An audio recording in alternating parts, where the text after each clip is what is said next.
Sean bienvenidos a esta edición o este podcast.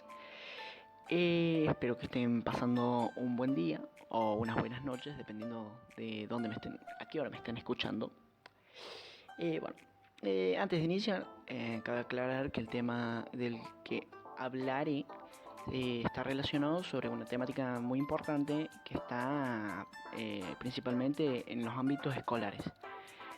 Con esto me refiero a el tema del bullying y el ciberbullying, que son dos causas o son dos problemáticas las cuales afectan a la mayoría de los jóvenes en las escuelas, ya sea primaria o secundaria. Bueno, primero, para poder iniciar este podcast, iniciaré con una definición amplia sobre qué es el bullying y cómo afecta a los jóvenes en el ámbito escolar. Bueno, el bullying, según se puede definir, como la intimidación, el abuso, el maltrato físico y psicológico de un niño o grupo de niños sobre otro u otros. Esta incluye una serie de acciones negativas de distinta índole, como bromas, burlas, golpes y distintas acciones las cuales afectan directamente al desarrollo del niño. Bueno, para poder entender de mejor manera lo que conlleva el bullying, hay que entender que puede haber distintas tipologías de bullying. Bueno, los distintos tipos que se pueden presentar son el bullying físico, que normalmente se puede ver como cuando se presenta un maltrato físico de un niño a otro.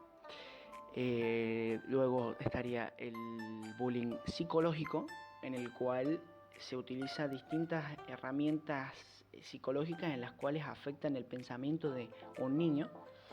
Luego está el bullying verbal, en la cual solamente en base a las palabras intentan agredir o afectar al desarrollo de un joven o un niño. Luego está el bullying sexual, en donde se interioriza más en el ámbito sobre la sexualidad de uno y afectando en los distintos aspectos como lo psicológico o el físico del adolescente. Además de eso, también se presenta el bullying social, en el cual no se podría decir que al propio niño se lo ignora, se lo deja de lado y lo tratan como un propio objeto. Bueno, para continuar, hay que tener en cuenta que el bullying tiene distintas causas y consecuencias. Normalmente las causas por las cuales el bullying está presente son por una falta de desarrollo por parte del agresor. ¿A qué me refiero con esto? Que normalmente el agresor, al presentar distintas problemáticas que él tiene previamente antes de hacer el bullying, o mejor dicho, el maltrato hacia otra persona, esas falencias que tiene afectan a la hora de ver cómo a la hora de ver, digamos, la manera en cómo se desarrolla otra persona. Y lo que ocurre es que al tener falencias intentan agredir a otras personas para que esas personas no tengan la oportunidad de cumplir metas que ellos no pudieron cumplir. Y por consecuencias, las consecuencias principales que se pueden presentar están basadas en que se puede decir que los que son agredidos normalmente pueden presentar ansiedad, depresión, pensamientos suicidas, sentimientos de odio, deseos de venganza, etcétera, etcétera, etcétera. Normalmente son todas falencias las cuales no permiten evolucionar a ese niño o adolescente. Bueno, dando por finalizado la etapa de bullying, voy a presentar a mi compañero Manuel Tapia, el cual dará su explicación sobre los distintos factores del ciberbullying. Hola a todos, bueno, yo les voy a presentar el ciberbullying, como le dijo Namur, y que también es utilizado o reconocido como ciberhostigamiento, cibermanoteo, cibermanotaje, entre otros.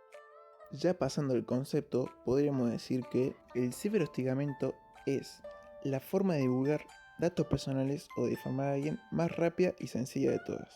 Y por si no fuera poco, el ciberhostigamiento ha llevado diferentes problemáticas a miles de adolescentes en todo el mundo.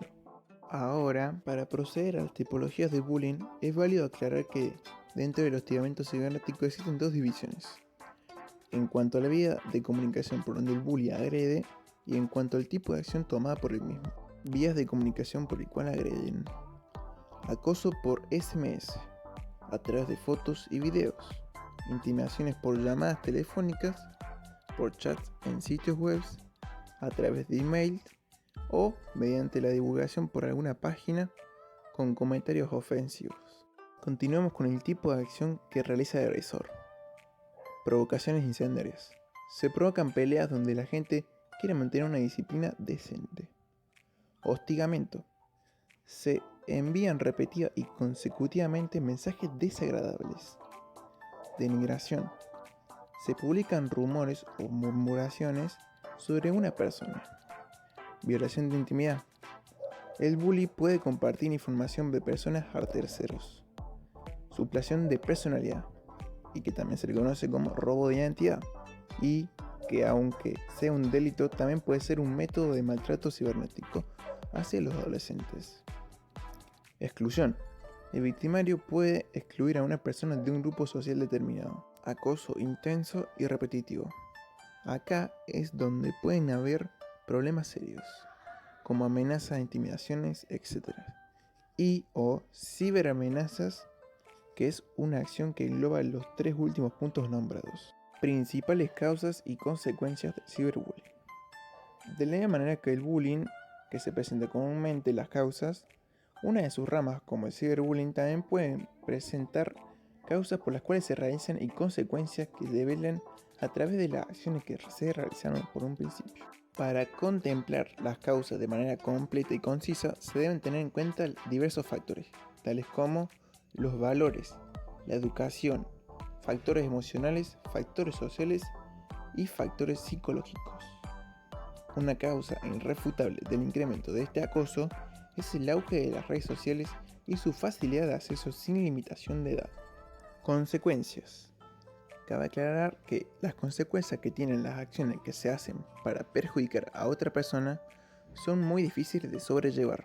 Por lo tanto, en los casos de ciberbullying, no solo hay consecuencias para la víctima, sino también se presentan para el agresor. Consecuencias de la víctima.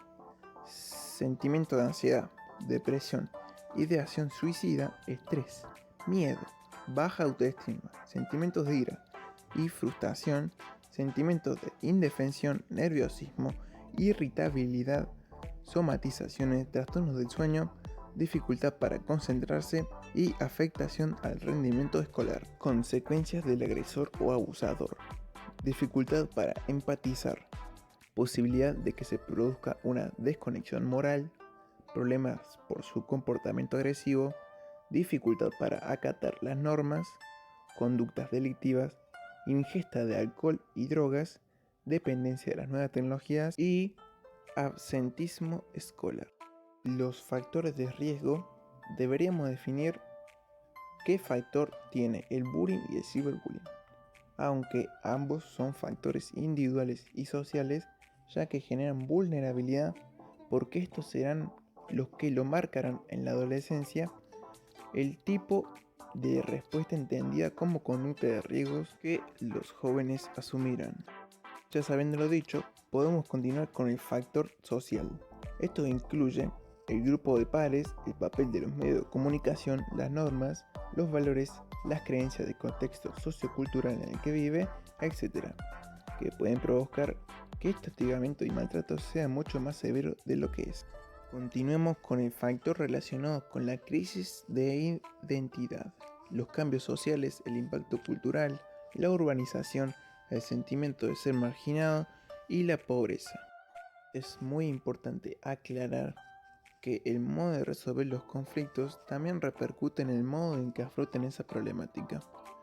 Entre ellos se encuentran los personales, los precipitantes y los de contexto. Antes de proseguir con los factores protectores, definámoslos. Son los que facilitan el mantenimiento de la salud y pueden encontrarse en las personas mismas y en las características interrelacionales del microambiente. familiar, escolar, etc. Ahora sí, factor resiliente.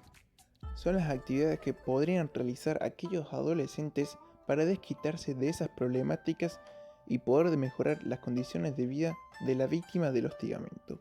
Antes de terminar este podcast, si hay alguna de estas problemáticas o también se presentan algunos factores de riesgos en un ambiente escolar, tal como sería EIAM, tendríamos que empezar a implementar actividades colaborativas o empezar a relacionarse con estas personas que tienen repercusiones, o hacer estas listas de acciones que tenemos en cuenta.